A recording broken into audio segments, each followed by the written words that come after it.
दिल्ली का जूस वाले की सफलता। रामकुमार नगरकोट नाम के गांव में रहता था।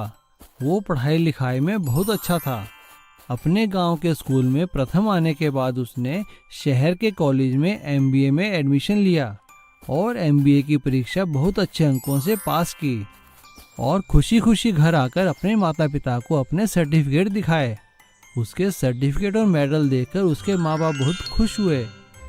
हाँ हाँ ठीक है, पढ़ाई में अव्वल आए हो, बहुत अच्छी बात है, हमें बहुत खुशी है। लेकिन अब आगे का क्या सोचा है भाई? ये आराम करने का समय नहीं है। जाओ शहर जाओ और कुछ काम करो। मैंने तुम्हारे दिल्ली वाले चाचा को कह दिया है, तुम 1-2 दिन में दिल्ली के लिए रवाना हो जाओ, वो तुम्हें कुछ काम धंधा सिखा देंगे। अपने पिता की बात सुनकर रामकुमार मायूस होकर घर के अंदर चला जाता है। उसकी माँ उसे प्यार से खाना खिलाती है और 1-2 दिन बीत जाने के बाद रामकुमार बस पकड़कर दिल्ली चला जाता है और दिल्ली जाकर अपने चाचा से मिलता है। चाचा जी प्रणाम। अरे रामकुमार, आगे बचुआ, आओ आओ बैठो।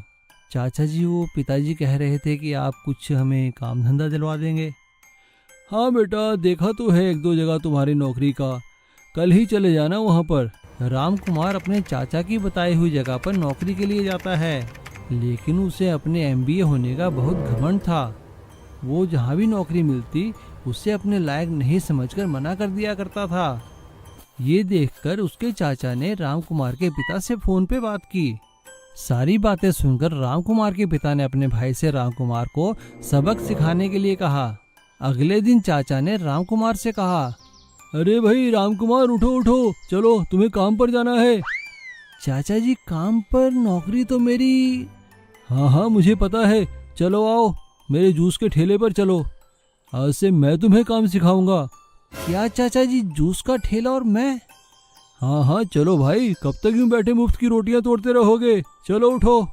रामकुमार बड़े ही मायूस मन के साथ अपने चाचा के जूस के ठेले पर काम करना शुरू कर देता है। लेकिन जूस के ठेले पर काम करते करते उसे उसमें बहुत आनंद आने लगता है, क्योंकि उसमें उसे एक अच्छी कमाई दिखती है और अपने एमबीए में पढ़े हुए पाठ याद आते हैं कि कोई भी काम छोटा या बड़ा नहीं होता, हम उसे छोटा या बड़ा बना सकते हैं। और अब रामकुमार ने अपने चाचा से कहकर अपने लिए एक अलग जूस का ठेला बनवा लिया और उस पर लिख दिया एमबीए जूस वाला।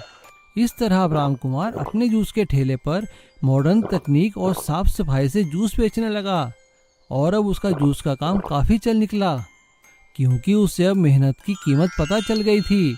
और अब रामकुमार दिल्ली में एमबीए जूस वाले के नाम से जाना जाने लगा। उसने अपने चाचा जी का शुक्रिया अदा किया।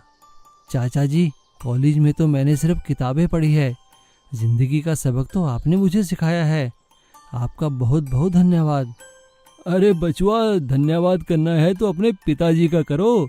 और रामकुमार गांव जाकर अपने माता पिता का धन्यवाद करता है और उसके माता पिता खुश होकर उसे अपने गले से लगा लेते हैं। इसीलिए कहते हैं, हमें कोई भी अच्छा काम करने में शर्म नहीं करनी चाहिए। विशाल गाय का घर। राघव और रमोना अपने खेतों में दिन रात खूब मेहनत किया करते थे। उन दोनों का खेत पूरे गांव में सबसे सुंदर और सबसे अच्छी फसल दिया करता था। राघव और रमोना हमेशा दूसरों की मदद करने में हमेशा आगे रहते थे, इसीलिए लोग उन्हें पसंद भी बहुत करते थे। एक दिन खुदाई के दौरान रमोना को एक जोर की आवाज सुनाई देती है। वो राघव से कहती है, अरे ये आवाज कैसी? जरा इधर आओ। दोनों मिलकर देखते हैं कि उनके खेत के नीचे एक बहुत बड़ा गाय के रूप का घर है। उस घर को देखकर दोनों हैरान रह जाते हैं। राघव रमोना से कहता है, अरे आज से पहले इस घर को यहाँ कभी नहीं देखा, जरूर ये किसी ने यहाँ दफनाया है रमोना, हमें तो कुछ करना होगा। मुझे तो लगता है लोग हमारी फसल से जलने लगे हैं, कोई जरूर ये जादू टोना किया है हमारे खेत पर। मुझे भी कुछ ऐसा ही लगता है। चलो, मुझे शक है कि ये सीताराम ने किया होगा। चलकर उसके खेतों में आज रात ये दबा देते हैं, सारा का सारा दूध का दूध और पानी का पानी हो जाएगा। हाँ, ये तुमने ठीक कहा। दोनों मिलकर रात के अंधेरे में जाते हैं और वही बड़ा सा घर सीताराम के खेतों में दबा देते हैं। ऐसा करने के बाद अगले दिन जब वो अपने खेत पर लौट कर आते हैं तो देखते हैं कि सीताराम का खेत एकदम उजड़ चुका है। हाय राम, ये क्या? सीताराम भाई का खेत तो देखो पूरा उजड़ चुका है। कहीं ये हमारी कल की गलती की वजह से तो नहीं? राघव रमोना से कहता है, इसी ने ये घर हमारे खेतों में किया था। ये मत भूलो, अगर हमने ऐसा ना किया होता तो ये हमारे साथ हो रहा होता। चलो काम पर चलते हैं। दोनों पति पत्नी फिर से काम पर लग जाते हैं। उधर सीताराम रो रो कर बुरा हाल कर लेता है। हाय राम, ये मेरे साथ क्या हो गया? किसने किया ये मेरे साथ? राघव और रमोना जब सीताराम को देखते हैं तो उसका दुख उनसे देखा नहीं जाता और वो सारी बात सीताराम को बता देते हैं। क्या बात कर रहे हो राघव? मैं भला ऐसा क्यों करूँगा? और ये काम तुमने क्यों किया? चलो मेरे साथ, चलो अभी मेरे खेत में और वो गाय का घर बाहर निकालो। जरूर इसके पीछे कोई और है, मैंने ऐसा कुछ नहीं किया।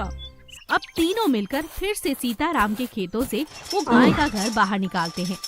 उसमें एक दरवाजा था।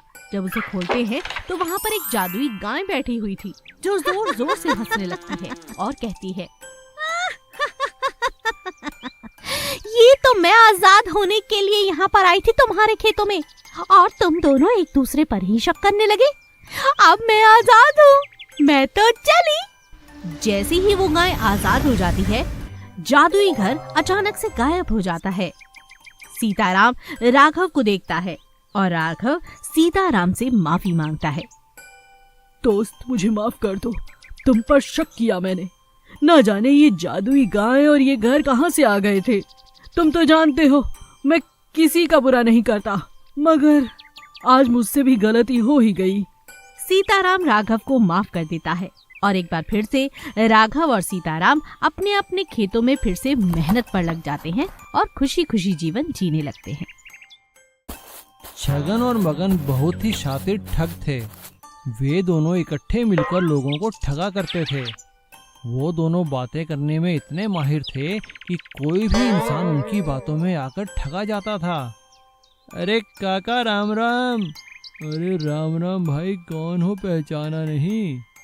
अरे काका, हम तुम्हारे जग्गू दादा के भग्गू भैया के बेटे हैं और पिताजी ने हमें तुम्हारे पास पैसे देने के लिए भेजा है। क्या कहा, पैसे?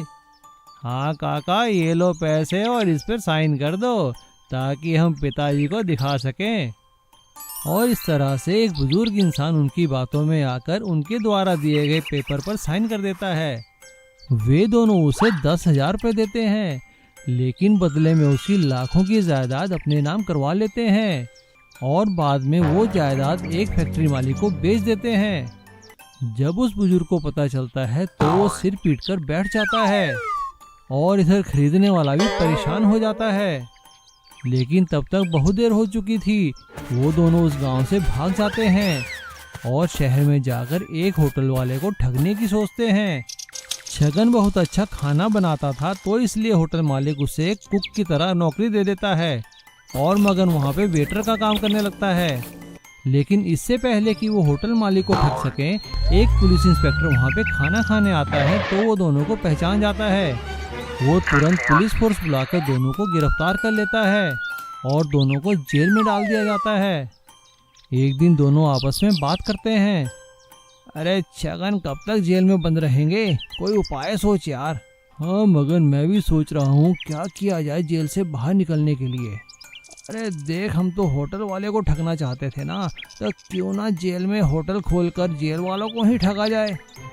वे दोनों जेलर के पास जाते हैं और जेलर से कहते हैं कि उन दोनों को बहुत अच्छा खाना बनाना आता है और वो दोनों जेल में एक रेस्टोरेंट खोलना चाहते हैं ताकि जेल की भी कमाई हो सके। उन दोनों की बात सुनकर जेलर कहता है, भाई छगन और मगन, तुम्हारा आइडिया तो सही है और हमारे पास सरकार की तरफ से तुम लोगों को सुधारने के लिए कई तरह की स्कीम्स भी हैं। उनमें से एक रेस्टोरेंट की भी स्कीम है। मैं तुम दोनों को जेल में रेस्टोरेंट खोलने की परमिशन देता हूँ, लेकिन देखो कोई हेरा फेरी नहीं, कोई ठगी नहीं। अरे नहीं जेलर साहब, अब हमने ठगी छोड़ दी है। हम तो बस अब एक साधारण इंसान बन के जेल की सेवा करना चाहते हैं। जेलर सरकार के कैदी सुधार कार्यक्रम के अंतर्गत जेल में रेस्टोरेंट खोलने की परमिशन दे देता है। छगन और मगन बहुत स्वादिष्ट खाना बनाने लगते हैं। सभी उनके खाने की तारीफ करते हैं और जेल को बाहर से भी खाने की ऑर्डर मिलने लगते हैं। लेकिन एक दिन छगन और मगन अपनी स्कीम के अंतर्गत सामान लाने वाले व्यक्ति को पैसे देकर बाहर से नशे की दवा मंगा लेते हैं और जेल में दावत के बहाने खाने में वो दवा मिला देते हैं। लेकिन उसी दावत में शामिल होने जेलर का दोस्त इंस्पेक्टर विजय सिंह भी आता है, जिसे उन दोनों पर शक हो जाता है और वो खाना खाने का नाटक करता है और देखता है कि सभी के सभी बेहोश हो चुके थे। वो भी बेहोश होने का नाटक करता है और जैसे ही छगन और मगन जेल से भागने लगते हैं तभी वो वायरलेस से पुलिस फोर्स बुलाकर उन्हें पकड़वा देता है और उन दोनों को अलग अलग जेलों में बंद कर दिया जाता है ताकि दोनों मिलकर किसी और को ना ठग सकें।